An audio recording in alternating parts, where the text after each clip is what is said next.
E-PAO tabiriba khudimako Uitram Susmitana ayuki pau pizari ahanbida maruoiba headline. Traffic rule thugaibagi chalan kakpa fine thihanbana solution oiroi isana wakhal khandadriba makai pamdaba thodok thokigani haina promise na phongdokhrei. Chahi Asigi Ahanba cabinet Meepham Tamenglongda phamlagani chawkhat thorangi project kaya sangaduna urep uyungsu tamgadori. Meitei alliance na CM Amadi governor da forest mangsilakpa yengshinaba wakatkrei.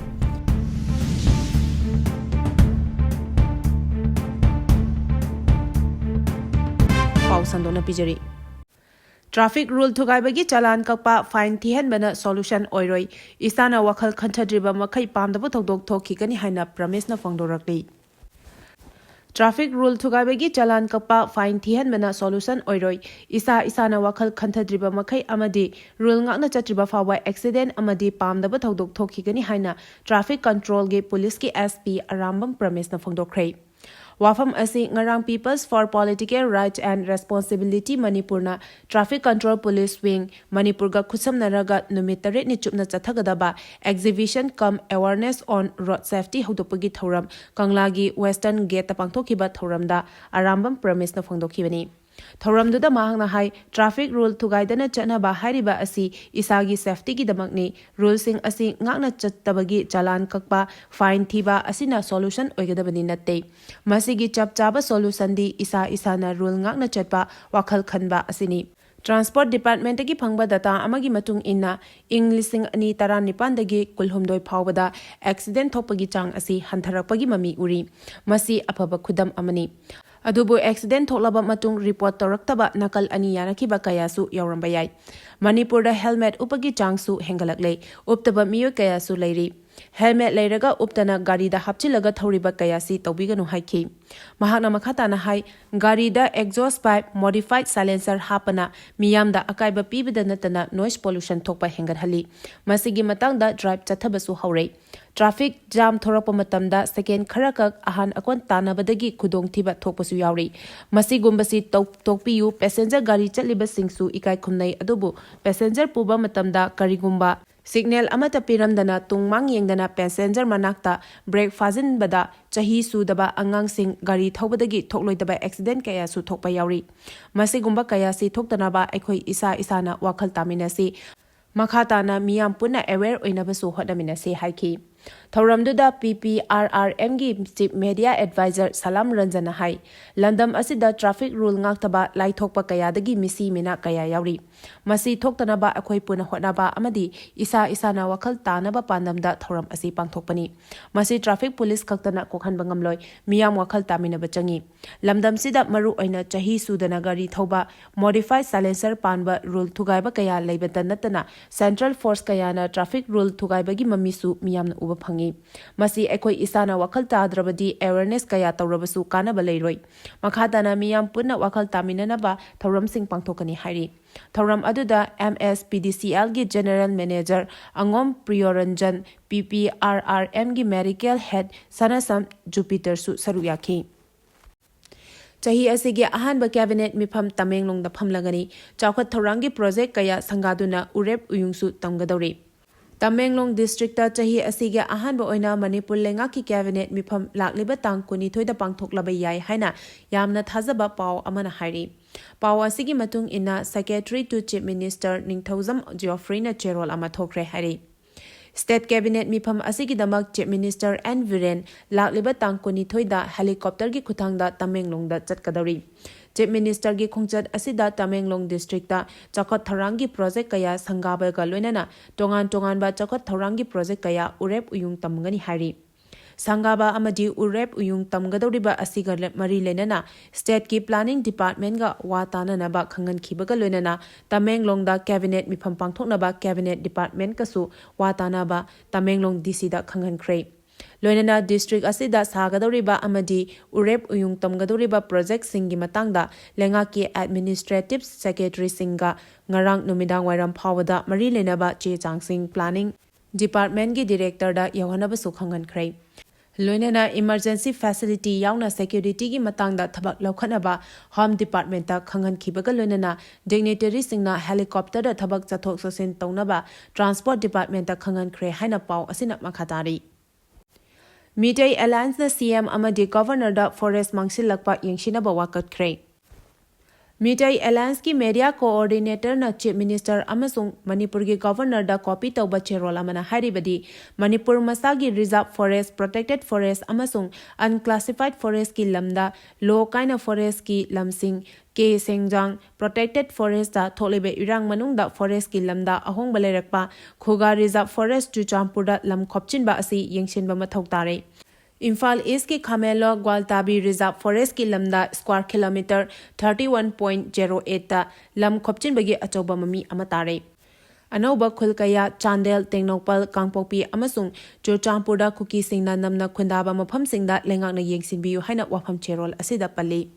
चेरोल असिना मखा तारिबदी लो काइना forest की lambda अनौबा खुल सेमगल अलिबा असिना लेंगांगना तोंगान तोंगानबा project कया पाइखलकपदा अमदी national highway and infrastructure development corporation ना लंबी सेमलकपदा अचौबा कंपेंसेशन सोइदना तालकपदा लेंगांगता अचौबा अवाबा अमसुंग मायोकनगनी हाइना चीफ मिनिस्टर अमसुंग गवर्नर दा पिसिंकिबा वाका चेरोल अदुदा पल्ली चुरचांपुरदगी मियोय अनि यामलबा ड्रग सिंगा कोनाना फारे चुरचांपुर डिस्ट्रिक्ट की माता खुलदगी नुपी अमा यावना मियोय अनि ब्राउन शुगर WY टेबलेट अमदी सेल कयागा कोनाना सिक्योरिटी फोर्स ना फागतपा ngamkhre hari हिरम असिगी मतंगदा पुलिसगी फंगबा पाव अमना हाई फारबा मियोय अनि अदुदी चिंगसेन चाही कुंठा तरुक अमदी एन पाउसुलार सिमते चाही कुंठा निपानी मखोय अनिदगी ब्राउन शुगर सॉप केस चनी गनिपान WY tablet लाख अमगा लिसिंग हुमद्रा हुमदोय सेल ओइना लोपा लाख अहुमगा लिसिंग कुंठा तरे चमगा अमदी मखोंग मरी पानबा गरी अमगा फागत पंगमले हरी हिरम असिगा मरी लेना पुलिसना केस अमा रजिस्टर तौखिबगा लोनना मखा ताबा इन्वेस्टिगेशन चथरी हाइनसु पुलिस की पाव असिना मखा तारी लेंगांगना जिरी हॉस्पिटल यंगसिनबीदबदगी जनरल स्ट्राइक अमदी इकोनॉमिक ब्लॉकेट खोंजंग चंगसिंगदौरी फमुंग यांखै लेबा जिरीबाम हॉस्पिटल असिबो मणिपुर लेंगांगना मियेंग चंगबीदबदगी ngasi phawba miyamna ana layeng gi khudong chaba phangdaduna leriba asigi matangda ngarang jiribam imamaira paibi apunbalum jiribam district hospital monitoring committee all manipur bengali student union all jiribam pangal women welfare kokomi amadi jiri development organization gi oiba apunba Meepham ama pangthokre लोइनना ngarang ahing nongyai pung kunmari jiribam district pumbada general strike changsin ba haiba yauna warep kaya laukhre hari warep sing adudi jiribam da khundaminari ba furup khudimakna health sector da sothaduna leiriba asi puna sagot minana ba loinana jiribam hospital mapung fana district hospital ama ohenaba amata oina yanaduna taliba demand asi puna sagot minana ba haibasini General strike changsileba phawada karigumba Manipur lengana hospital asi mapung fana semgatnaba lopham thokpa thodang adu lawraktrabadi January 18 dagi hauna National Highway 37 Imphal Jiribam lambi asi matam kaktana economic blockade changsingeni hari Lomi sinmi singbo hanthaba thakta thamleba maida maikhom uplaga rajniti tawriba sing para tambirasi haina RPI Kisan Morcha na phangdorakli ngasi manipur da tholiba thodok wathok lan kaya asidagi BJP amadi Congress na hunaraga rajniti gi khudong chaba lona bo honaba asida manipur da leriba mipung khudimak na national party singbu pamnarakta matam sida election commission of India na RPI bu state ki regional party oina masa khangbirakpa asi ishorna imaleba kanana ba khudol ama piraklabani haina Republican Party of India Arthwale gi Kisan Morcha gi president Ningthauzam Jadumani na press thokpa cherolamana hari Cherola sinahai ECI na piraliba symbol asibu yamna chana zaba oina taramna okchari loinana apaba chinja puthoklaga tinjang kaisang daba samas ama oina ba amadi longmi sinmi ekhoibu awang ba thakta pukhat nabagi damak state ki thakta district ki thakta committee semduna awanba Manipur ama soidana purakani haiduna tungim ideng sana ubiba ngamlaba RPI National Secretary Mahesar Thongnau Jambusu thagatpa phongdorakli Ngasigi lawmi sinmi ichin ina khwai pumnamaknasu asengba rajniti tawba haibasi aduki matik pamnarakle. Lawmi sinmi singbu hanthaba thakta thamliba maida maikhum uplaga rajniti tawriba sing para tambirasi ngasigi samas asida aikhoibu taibang miyoiba amani makhoina maikai amada ngamlabasu maikai kayadasu aikhoige angamba sakti kaya leiri haibasi taklasi. Election mayada voter oiriba lawmi sinmi aikhoina hiram khudimakta tethabagi thabak toklasi hairi. Recruitment drive haudokhre. Malemgi oina maming leiraba Trident Group na Karamyogi recruitment drive ngarang Imphal haudokhre. Drive asida India gi tongan mafam singdagi skill oiraba miyoi lising ahumrom recruit tongnaba pandam thamli. Drive asida nupi sing amasung sports background leiba candidate singda hena khudong chabasu pigadori. Hairiba khongthang asina miyoi lising 15 mukta hena kanaba phanghanba ngamgadori. Tongan ba state kayadasu recruitment drive asi chathagani hari. Drive asi haudoklibagi maru oibadi thabak phangdana leiriba naha sing thabak pinaba amadi khutchagi lam asi hengalaknaba loinana laibak asida summit londa mateng pangnabagi damaktani. Lawfamda bitumen mixing plant tawba thingnaba wakakhre. Imphal West District ki manung chana leiba moidang pokpi mafam singda leiba lawfamda bitumen mixing plant tawriba asi Conservation of Paddyland and Wetland Act 2013 gi mayokta oivana lephanaba moidang pokpi meira paibi amadi lamdam asigi akoibada leiriba club ki thomi singna wakakhre haina di Recent Youth Club moidang pokpi Secretary L Danjit na khudyek piduna thokpa cherolamana hairi. Cherol asina makha taribadi moidang pok amadi new kaithelman bigi lafam singda lanai factory industry amata tawbiganu lawfam da factory thamjinbadagi air pollution thoklabagi mayokta semkiba JAC amasung lamdam asigi club maira paibi singna mari lenaba authority singda yingsinbiyu hairi. Biogas plant chamaga yankhai semlagani. Manireda na sinduna biogas plant ki matangda seminar cum orientation amadi awareness program pangthokre. Thoram aduga mari lenana Manireda gi director and Pravin Nahai biogas ki movement asi state asida mamangda hana leiragasu chahi mari manga asida sotharakli. Chahi asida gi hauraga Ministry of New and Renewable Energy Information and Public Awareness program gi makhada Manipur gi oina March pawbada biogas plant chamagang khai semnaba thorang leire haiki. Oza mangina cheksina thambiramba lebakilan oiriba puya sing sana konungda puraktuna ningthauda khusinakrai.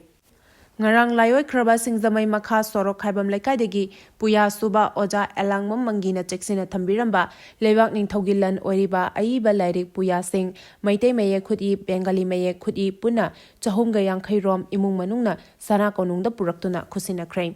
Rajya Sabha gi MP su oiriba ningthau leisemba sana jawbada khusina khiba aiba puya sing adubu layoi kraba puya suba oja elangmam mangigi imung manungi miyoi singna sana konungda puraktuna khusina khibani. Konungda puraktuna puya sing adu khusinaba aduda Irom Ranjit Chinga Kham Phurama Khong Irom Ongbi Elangbam Maipak Elangbam Subachandra Singh Jamai Makha Soro Kambam Lekai hairiba miyoi sing asina yamna chekchina thambiramba puya sing adu khusina khibani. Ngarang ningthau leisemba sana jawbana su laiwei kraba puya suba oza mangina thambiramba puya sing adu puraktuna konungda khusina khiba miyoi sing aduda sakhangse piduna ikai khumnakhi. Aiba puya sing adu ningthauda khusinabagi thauram aduda kaibung oinam lekaidagi pukramba maipaksna na lamjingduna Ultra Sanglengi amaiba Thongnaujam Ratan amasung Pena asaiba Taurem Mani Khomba amadi makhoi tara humdoiga puna khutsamnaduna Hokiba Wakchingi Tara Taret Nipan bada Laithau Pangthoktuna Sana Konungda Puya Sing adu pukhalakibani. Puya Sing adu Sana Konungda Khusinabagi Thauramda Saruk Yakiba Khudimak amadi imung manungi miyoi pumnamak pusu Ultra Sanglen Sana Konung Loisang pumnamakna Thagatpa phongdorakpaga loinana ibudau pakhangmana pumnamak pu thaujal pibiba oirasanu haina phongdokhi. Paugi marak thatna Loyalam E-PAO tabiriba khudimakna channel asibu nungsibiduna like amadi subscribe tawbiduna subscriber masing hengat hanbada adomsu mateng pangbiyu. Aroibada maruiba pau amuka hana pizari. Traffic rule thugaibagi chalan kapa fine thian bana solution oiroi isana wakhal khantadriba makai pamdaba thodok thokhigani haina promise na phongdorakli. Chahi Asigi Ahanba cabinet Meepham Tamenglongda Lagani Chawkhat Thaurangi project kaya sangaduna urep uyungsu tamgadori. Meitei alliance na CM Amadi governor da forest mangsilakpa yengsinaba wakatkre. Matang asida Loyalam E-PAO na ayuki pau piba loizari tabiriba khudimako amuka hana khurunjari.